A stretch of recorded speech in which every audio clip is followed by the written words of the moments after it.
Film ட்ரோனியர் Venkatesan பணிவான வணக்கங்கள்.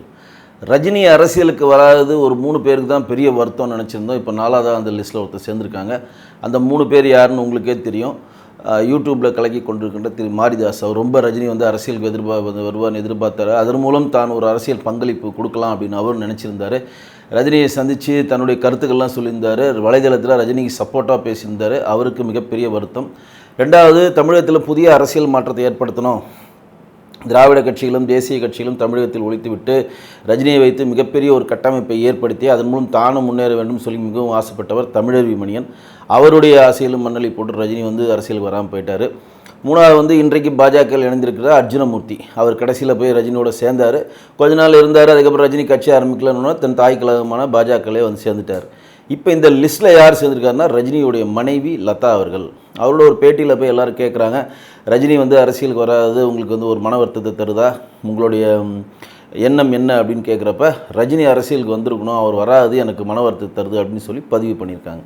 இப்போ இந்த வராது மன வருத்தத்தை தருது அப்படின்னு சொல்கிறதுக்கும் இப்போ லதா ரஜினிகாந்த் மேலே வைக்கப்பட்ட பல்வேறு குற்றச்சாட்டுக்கும் நம்ம ஒப்பீடு பண்ணி பார்த்திங்கன்னா, இவங்க வந்து ரஜினி அரசியலுக்கு வராமே ஒரு அதிகாரத்தை கைப்பற்றாமே இந்த மாதிரி விஷயங்கள்லாம் ஒரு போல்டாக செய்கிறப்ப, இன்கேஸ் ரஜினி அரசியலுக்கு வந்து ஒரு அதிகாரத்தை கைப்பற்றினா இந்த குடும்பம் சம்மந்தப்பட்டவர்கள் என்ன மாதிரி விஷயங்கள்லாம் முன்னெடுப்பாங்க அப்படின்னு நம்ம தெரிஞ்சுக்கணும்.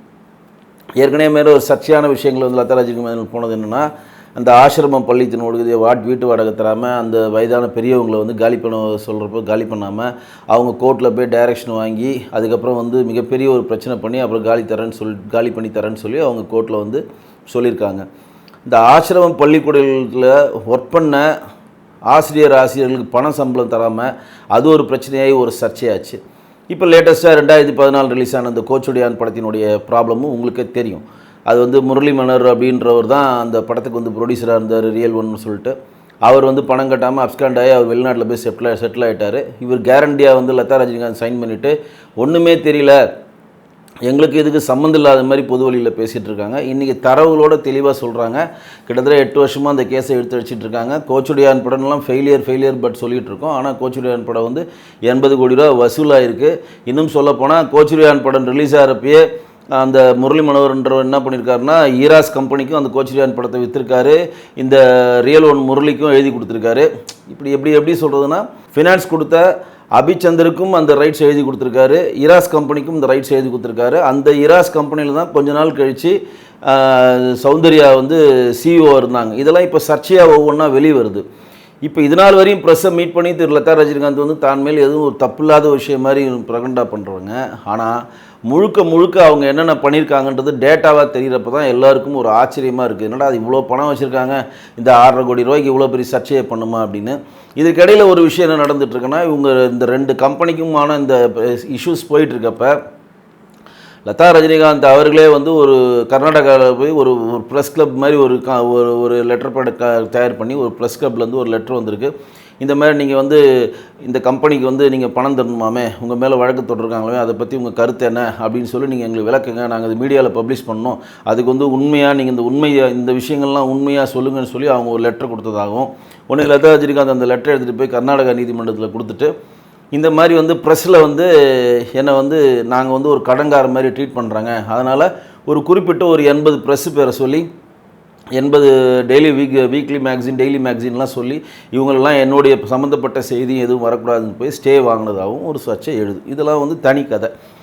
இப்போ படத்துக்கு ஃபினான்ஸ் வாங்கினவர் யார்? முரளி மனோகர்ன்றவர் தான் வாங்கியிருக்காரு. அவர் வந்து படத்தை வந்து வெளியிட்டு அப்ஸ்காண்ட் ஆகி அரெஸ்ட் வாரண்ட் அவருக்கு கொடுத்துட்டாங்க. அப்ஸ்காண்ட் ஆகி அவர் வெளிநாட்டில் செட்டில் ஆகிட்டார். அவர் அப்ஸ்காண்டோன்னா ஆட்டோமேட்டிக்காக கேரண்டராக இருக்கவங்கள்ட்ட இவங்கள்ட்ட பணம் கேட்குறப்ப தான் இந்த பிரச்சனைகள்லாம் பெருசாக வருது. அப்போ தொடர்ந்து இந்த மாதிரி சர்ச்சைகள், அதாவது ராகவேந்திரா கல்யாண மண்டபத்தில் வந்து நம்ம வந்து கார்ப்பரேஷன் டேக்ஸ் கட்ட மாட்டேன்னு சொல்லி கோர்ட்டில் ஒரு நீதிமன்றம் அவமதிப்பு வாங்குறதும், ஆசிரம ஸ்கூல் பிரச்சனையும், இப்போ வந்து கொண்ட இந்த கோச்சுடியான் பிரச்சனையும், இந்த மாதிரி வந்து பிரச்சனைகளை தொடர்ந்து லதா ரஜினிகாந்த் ஃபேஸ் பண்ணிக்கிட்டே வரப்போ, இன்கேஸ் ரஜினிகாந்த் வந்து அரசியலுக்கு வந்திருந்து அதிகாரத்தை கைப்பற்றினா இவங்களுடைய ஆதிக்கம் என்னவாக இருக்கும் அப்படின்றது தான் இன்றைக்கு வந்து வலைதளத்தில் சர்ச்சமான ஒரு பேச்சாயிருது. அதை வச்சு தான் ஒரு செய்தியாளர் கேட்குறாரு, ரஜினிகாந்த் வந்து அரசியலுக்கு வராத பற்றி உங்கள் கருத்து என்னென்னா எனக்கு வருத்தமாக இருக்கிறது அப்படின்னு சொல்கிறது தான் அவங்க கருத்தாக சொல்கிறாங்க. அப்போ நம்ம எப்படி இதை எடுத்து பார்த்துக்குறோம் அப்படின்னு பார்த்தீங்கன்னா, ரஜினிகாந்த்ன்றவரே மக்களுக்கு நல்லது செய்யணும், ஏதாவது ஒரு நல்ல விஷயங்கள் தமிழ்நாட்டில் மாற்றம் வரணும்னு சொல்லி அரசியலுக்கு வரணும்னு ஆசைப்பட்டார். பட் ஆனால் அவர் எந்த இடத்துலையும் வந்து நான் அரசியலுக்கு வந்துடுவேன், நான் முதலமைச்சராக இருக்க மாட்டேன், வேற ஒருத்தர் முதலமைச்சராக பின்னாடி இந்த வழிநடத்துவேன், இதெல்லாம் அவர் சொன்னார். கிளியர் கட்டாக மாற்று இல்லை. ஆனால் என்னுடைய குடும்பம் சம்மந்தப்பட்ட ஆதிக்கம் இதில் எங்கேயுமே தலையிடாது அப்படின்னு எங்கேயுமே அவர் பதிவிடலை. ஏற்கனவே அவர் சொல்லிட்டார், வாரிசு அரசியல் நான் ஊக்குவிக்க மாட்டேன், நான் முதலமைச்சராக இருக்க மாட்டேன், எனக்கு பதில் வேறு யாருன்னா ஒரு படித்த ஐஏஎஸ் ஐபிஎஸ் சம்மந்தப்பட்ட ஆட்கள் தான் வந்து முதலமைச்சராக்கி நாங்கள் பின்னாடி இருந்து செயல்படுவோம்லாம் சொல்லியிருக்காரு. ஆனால் இந்த அளவு வந்து ரஜினிகாந்த் வந்து மிகப்பெரிய ஒரு பொருள் செலவில் இருக்கிறாரு, மிகப்பெரிய ஒரு பணம் கொட்டும் ஒரு மிஷினாக இருக்கிறாரு. அப்படி இருந்தும் இந்த மாதிரி சின்ன சின்ன விஷயத்தெல்லாம் இவங்க சால்வ் பண்ணாமல் அது கோர்ட்டு படி ஏறி 8 வருஷமாக நடந்து போகிறத எப்படி இவர் அனுமதிக்கிறாரு? இன்கேஸ் இந்த மாதிரி ஒரு அதிகாரத்தில் இல்லாமல் இவ்வளோ பிரச்சனைகள் போயிட்டுருக்கப்போ இவர் அதிகாரத்தை வந்தாங்கன்னா இன்னும் இவர் சார்ந்த ஆட்கள், இவர் கூட இருக்க ஆட்கள்லாம் அதிகாரத்தை கைப்பற்றி லஞ்ச லாவணியம் ஆகட்டும், மற்றபடி அவனுக்கு முறைகேடு ஆகட்டும், வேறு மாதிரி விஷயங்கள் ஆகட்டும், எல்லாத்துக்கும் வந்து மூக்க நுழைஞ்சு பணம் சம்பாதிக்கவில்லை செயல்பட்டால் ரஜினிகாந்தினுடைய புகழ் என்னவாகும் அப்படின்ட்டு தான் நம்ம வைக்கக்கூடிய கேள்வி. அப்போ நான் முன்னாடி பதிவிட்டு சொன்ன மாதிரி யார் யார் வந்து ரஜினிகாந்த் அரசியலுக்கு வராமல் இருப்பது வந்து வருத்தத்தை தருகிறதோ அந்த லிஸ்ட்டில் இப்போ ரஜினிகாந்தும் சேர்ந்திருக்கிறார். தமிழறி மணிவன், மாரிதாஸ், அர்ஜுனமூர்த்திக்கு அப்புறம் திரு லதா மம்மியார் வந்து ரஜினிகாந்த் அரசியலுக்கு வரணும்னு ஆசைப்பட்டிருக்கார். ஆனால் நல்ல வேலையாக ரஜினிகாந்த் வந்து அரசியலுக்கு வராமல் தன்னுடைய அமைதியான வாழ்க்கை நோக்கி நகர்ந்து விட்டார். அரசியலுக்கு வந்திருந்தால் அவரை பெயரை வைத்துக்கொண்டு லதா ரஜினிகாந்த் போன்ற ஆட்கள்லாம் வந்து அந்த பிராண்ட் ரஜினிகாந்த்ன்ற ஒரு பிராண்டை வைத்து என்ன மாதிரி விஷயங்களையும் நம்ம வந்து சாதிக்க முடியும் அப்படின்ற ஒரு மனோபாவத்தை உருவாக்குவாங்க. நம்மகிட்ட இருக்கக்கூடிய அதிகார பலத்தாலையும் நம்மள்கிட்ட இருக்கக்கூடிய புகழ் வெளிச்சத்தாலையும் நம்ம எல்லாரையும் கண்ட்ரோல் பண்ண முடியுன்ற ஒரு மிகப்பெரிய ஒரு போதை அவங்களுக்கு தலைக்கேறிக்கும். அப்புறம் வந்து இந்த இவ்வளோ பணம் நம்ம செலவு பண்ணியிருக்கோம், ஒரு ட்ரஸ்ட்டாக ஆரம்பித்து நம்மளால் முடிஞ்ச உதவிகள் செய்யணும்னு சொல்லி ரஜினிகாந்த் நினைத்தாலும் யார் இதற்கு தடையாக இருக்கிறாங்கன்னு பார்த்தா கூட இருக்கவங்களே தடையாக இருக்கிறாங்களா அப்படின்ற ஒரு கேள்வி எழுது. எது எப்படியோ ரஜினிகாந்த் அரசியலுக்கு வராமல் போனது வந்து அவரை பொறுத்தவரையும் அவருடைய உடல்நிலை பொறுத்தவரையும் மிகவும் நல்ல செய்தி தான்.